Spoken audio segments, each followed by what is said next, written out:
All right, let's talk about puns. You either love them or you hate them, but you just can't escape them. Most of us, right? We just think of them as, simple dad jokes. But what if I told you there's a secret literary power hiding inside them?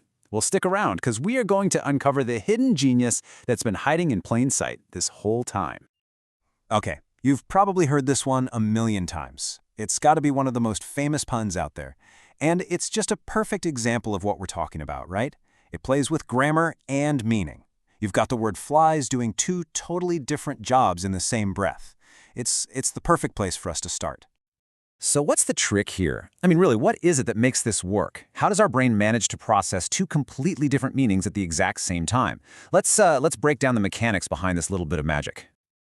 Okay, so to really get into this and appreciate the craft of a good pun, we've got to be on the same page. We need to agree on what a pun actually is. So let's start with a simple definition.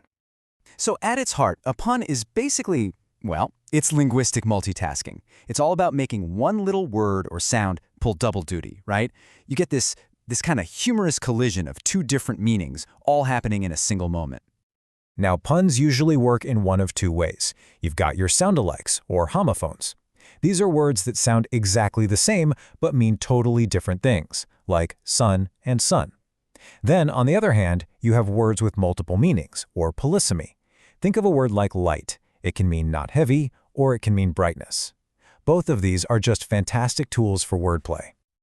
All right, so we know what a pun is, but how do you actually spot them out there, in the wild? It's actually way easier than you think. Let's get you your very own pun spotting toolkit.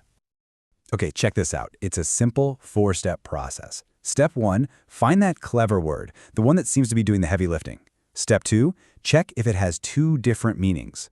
Step 3, see if the sentence actually works with both of those meanings. And step 4, just listen for words that sound alike. This little toolkit, it'll help you break down pretty much any pun you come across. Okay, now this is where puns get really, really interesting. We're about to see how this simple little bit of wordplay can go from a cheap laugh, a dad joke, to a tool of profound literary genius. Seriously. Okay, here we go. A boiled egg is hard to beat. This is the pun in its most familiar habitat, right? A simple, lighthearted joke. The word beat has two meanings, to defeat something and to mix something up.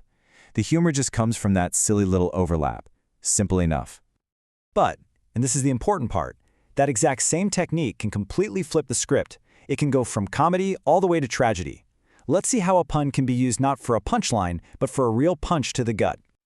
So, in his absolutely devastating poem about the horrors of World War I, the poet Wilfred Owen quotes this old Latin phrase. It says, "It is sweet and fitting to die for one's country." And then he just delivers his verdict with a single brutal word, lie. And believe me, that one word is one of the most powerful puns ever written. Just look at the double meaning packed into that one word. The first one is obvious, right? The idea of a glorious death in war is a falsehood, a total untruth. But then there's the second, much more tragic meaning. These soldiers are dying so horribly, they can't even lie down to rest in peace.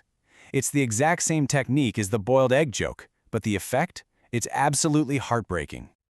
So, how is this possible? How can one simple device give us both a groan-worthy joke and a moment of profound tragedy? Well, that is the real power of wordplay, and it's exactly why some of the greatest writers have always loved the pun. Think about it. For a writer, a pun is like a secret weapon. It lets them add all these different layers of meaning. They can create humor and wit, sure, but they can also offer subtle social criticism or reveal a hidden irony. It makes the language so much more memorable. It's kind of like a speed bump for your brain. It forces you to slow down for a second, and that makes the message really stick. Okay, so at this point, you can spot a pun, you can appreciate its power, so what's left? Well, creating one yourself. And believe it or not, there's a really simple formula for it. I'm not kidding. It really is this simple. Step 1, pick a word. Any word. Step 2, find two different meanings for it. And step 3, write one clever sentence that makes sense with both those meanings. That last step, crafting the context, that's where the magic really happens. Let's see this formula in action. Take the word numbered. The pun you could make is, the calendar's days are numbered. Okay, so meaning 1 is totally literal. The days on a calendar have numbers on them. But meaning 2 is figurative. Its time is limited. It's running out. See? One sentence, two meanings. The formula works perfectly. So, the next time you hear a pun, try to resist that urge to groan. Just for a second. Instead, listen a little closer. Appreciate the craft behind it. Because, if one single word can hide multiple worlds of meaning, it really makes you wonder, right? What else is hiding in our language, right there in plain sight?